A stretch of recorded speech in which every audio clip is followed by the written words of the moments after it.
This guy dug a huge hole in his own backyard, and what he did with it will make you very jealous.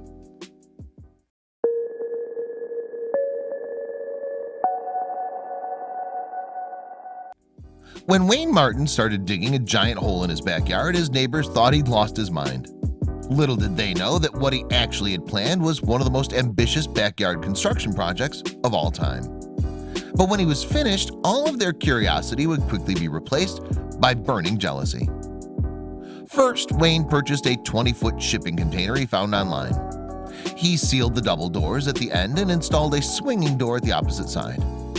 He made sure to dig a hole at least 2 feet deeper than the height of the container and put a 6-inch layer of peat gravel at the bottom. He hired a septic tank company to lift and place the container in the hole. He left about 2 feet of space on the sides and a few feet in front of the swinging door. He also made a hole for the sump pump that would go in. Next, he put in a set of concrete steps, making sure the top stair was level with the top of the container.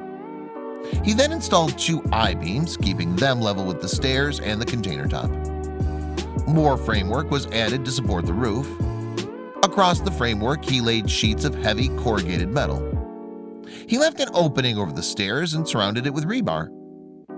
Cinder blocks were laid and filled in with more concrete. 2 12-inch air vents were installed at the front and back, along with some PVC piping for utilities.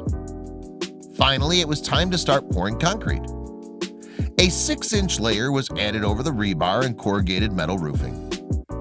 More blocks were then added to the entrance, and the temporary supports could be removed once the concrete dried. He used high-quality soil to fill in the space around the entrance so that things could be planted there. What better to fill your apocalyptic shelter than with wine? Here's what it looks like from the back looking out. Of all the backyard DIY projects we've seen, this one really takes the cake. Imagine having something this cool in your backyard.